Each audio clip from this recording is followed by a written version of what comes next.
वतन पर मिटने वालों का यही आखिरी निशान होगा। फिर से कहूंगा कि हर साल हम 11 मई को सोढ़ी साहब को याद करते हैं, लेकिन उसके साथ साथ हर साल हम नम आंखों से सोढ़ी साहब को याद करते हैं और यही प्रार्थना करते हैं कि हमेशा हम हर साल इसी तरह उन्हें याद करते रहें। भारत भूषण जी से अनुरोध करना चाहूंगा कि प्लीज हम सोढ़ी साहब जी को श्रद्धांजलि देते हैं।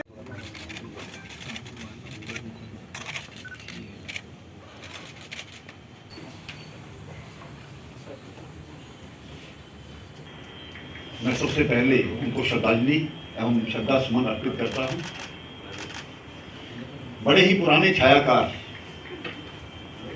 मैं हमेशा कहता हूँ कि जम्मू शहर में दो ही हमारे उस वक्त कैमरामैन ज़्यादा दिखाई दिया करते थे 80-90 के दशक में, अफजल जी और सोढ़ी साहब।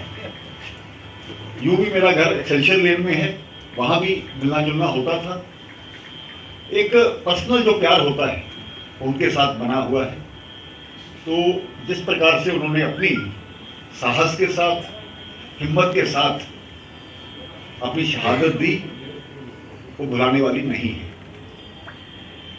मातृभूमि की रक्षा के लिए, मातृभूमि के लिए जो जवान लड़ते हैं उनको सारी कवरेज करने के लिए जिस प्रकार से पाकिस्तान की तरफ से वो अटैक हो रहा था, तो उसको किस प्रकार से इन्होंने कवर किया, ये चीज़ें हम सबको याद है। 500 बरस का फल की खबर नहीं। मुझे आज का वक्त वो याद है पूरी तरह, जब ये सब कुछ हुआ। मैं शब्दों में बयान नहीं कर सकता, क्योंकि मैंने बहुत कुछ देखा, उतराव चढ़ाव उस दिन को लेकर के बहुत कुछ देखा। मैंने वो सब कुछ देखा जो उस वक्त उनकी बेटी न देख पाई, क्योंकि बड़ी छोटी थी। मैं आज भी आंखें भर जाती है जब मुझे याद आता है वो सारा सीन। और ख़ासकर उनकी बेटी का बड़ा गुनाहगार हूँ मैं, उनके लिए मैं कुछ न कर पाया। हर बार में प्रोग्राम तो किया मैंने, लेकिन मेरे उस प्रोग्राम करने का कोई फ़ायदा ना हुआ, क्योंकि मैं आज भी उनकी आंखें नहीं, उनकी मदद से उन बेटी से आंखें नहीं मिला सकता। हालांकि उम्र में मुझसे बड़ी छोटी हैं, लेकिन फिर भी मैं उसकी आंखें नहीं मिला पाता, क्योंकि मैं कुछ कर ना सका, जिसके लिए शायद मैं अपने आप को कभी माफ़ ना करूँ। ज़िंदगी में कुछ मैं इमोशनल किस्म का आदमी हूँ। ज़िंदगी में कुछ वक्त ऐसे आते हैं जब आप किसी का सामना नहीं कर पाते। उनमें से एक अशोक सोढ़ी की बेटी हिना सोढ़ी है, जिसे आज भी माफ़ी मांगता हूँ इसके लिए, क्योंकि शायद जो मैंने सोचा था वो ना हो पाया। शायद मेरी अपनी बेटी होती तो ऐसा कुछ ना करता, ना होता, कुछ बात नहीं थी, लेकिन उसको मुझसे बड़ी उम्मीद थी। मैंने कोशिश की, नहीं ऊपर वाला चाहता होगा या मैं नहीं कर पाया होगा, दोनों बातें साथ हैं।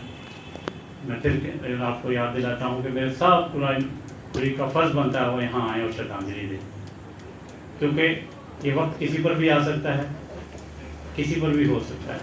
इसके साथ ही अपने शब्दों को विराम देता हूँ। शुक्रिया। 14 साल से आप उनकी बिटिया के साथ कंधे से कंधा मिलाकर एक बाप की तरह खड़े रहे और एक बाप का फर्ज अदा किया।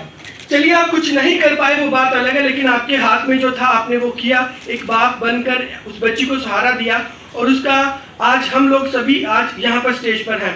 साथ ही साथ मैं सुधीर जी से कहना चाहूंगा, जो भी सीनियर जर्नलिस्ट हैं, वो भी 2 शब्द अपने यहाँ पर व्यक्त करें, क्योंकि हर किसी ने उनके साथ कहीं ना कहीं एक समय व्यक्त किया है, तो चाहता है कि इस मंच पर आकर वो चीजें शेयर करें, ताकि जो लोग उन्हें नहीं जानते थे, जो लोग उनके साथ काम करने का उन्हें मौका नहीं मिला, आखिर वो जान सके कि आखिर में जो अशोक सोढ़ी जी थे वो क्या थे।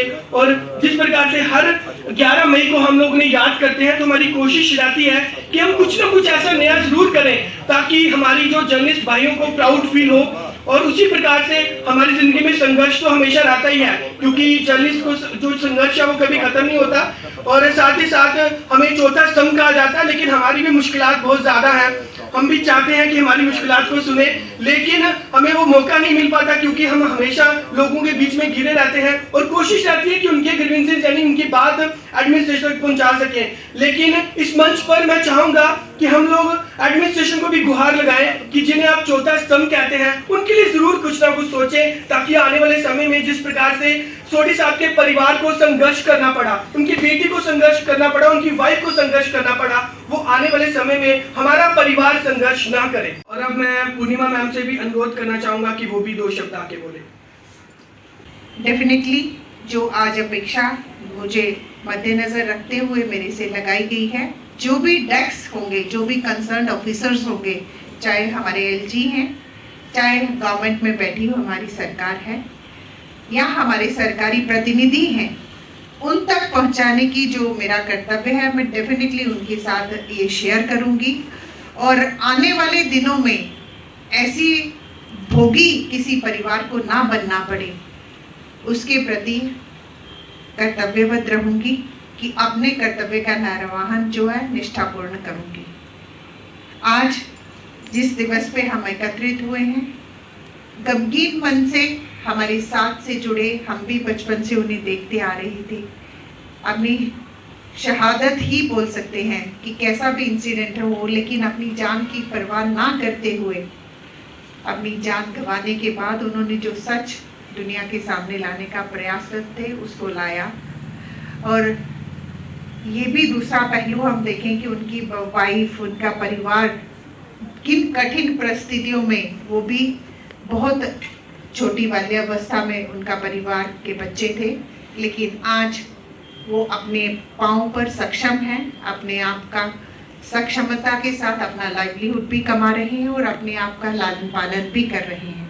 लेकिन फ्यूचर में ऐसा भोगी किसी को ना बनना पड़े, ऐसे कर्तव्य का निर्वहन करने का पूरा प्रयासरत रहूंगी और अपेक्षा करूंगी कि मैं कहीं ना कहीं भगवान के आशीर्वाद से सहयोगी सिद्ध हो पाऊँ, कुछ कर पाऊँ ऐसे परिवारों के लिए, तो भगवान का आशीर्वाद समझूंगी। पुनः अपने वक्तव्य के माध्यम से अशोक सोडी जी के चरणों में श्रद्धा सुमन अर्पित करते हुए मैं आपसे विदा लूंगी।